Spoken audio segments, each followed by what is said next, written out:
I am Genevieve Simonson, a graduating senior at MSU. Through this presentation, I will be assessing one of the goal areas from the Department of Communication Studies at Minnesota State University, Mankato. The goal area I chose to concentrate on is goal area number 1, presentations. The purpose of this goal is to increase students' confidence and competence in public presentations. I chose this goal because I feel that public speaking and being able to clearly deliver a message to an audience is going to be an extremely important skill in my future career endeavors.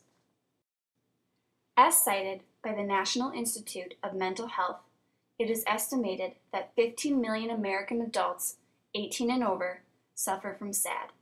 SAD stands for Social Anxiety Disorder, also known as social phobia. This is basically a fear of social performance or public speaking.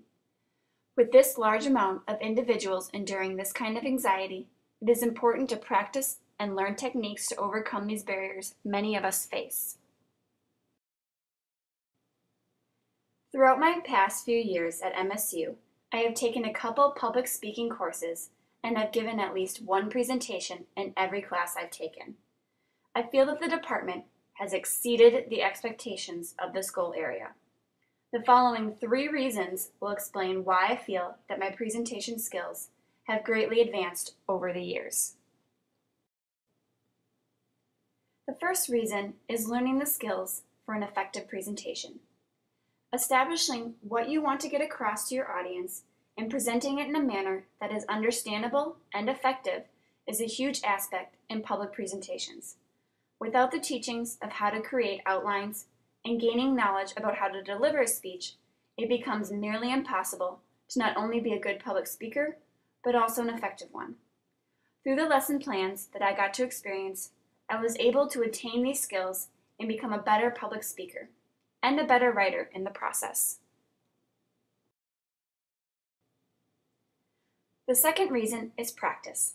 Like I mentioned before, I have given at least one, typically more than one, presentation in every communications class that I've taken. Practice is truly the best technique to becoming a better public speaker and relinquishing that fear of public speaking. The more you do something, the easier it becomes.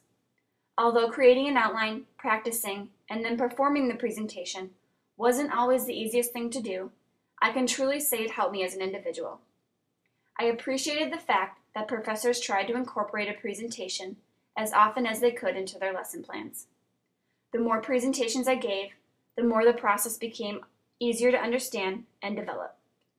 Practice, practice, practice. Because with the practice comes experience, and that experience can be the difference between getting a job one day or being let go from a job.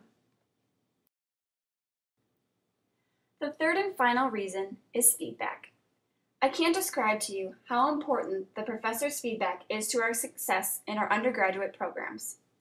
I always valued and appreciated the feedback they would give me on my assignments, specifically my presentations. It is hard to improve upon your skills if you don't know what you need to work on. Although I felt that the feedback I received was effective, I do want to stress how significant it is to hear from a professor's perspective on how we are doing. Whether it's a positive or a negative comment, I feel it's important to hear. This may be an area where I suggest a little bit more improvement on. I would have liked more feedback from my professors. To wrap this presentation up, I want to mention that I've enjoyed being a student in the Department of Communications, and I have nothing but positive experiences within the department. Communication plays the most essential role in our daily lives, and everything that I've learned here, I can directly apply to my life. Once again, I do feel that the goal area, presentations, does exceed expectations, although there is always room for improvement in anything. I will continue to value the skills that I've learned within the college and hope that others can learn from my example as well, just like I have learned from my fellow classmates over the year. Included in this last slide are the references I used during this presentation.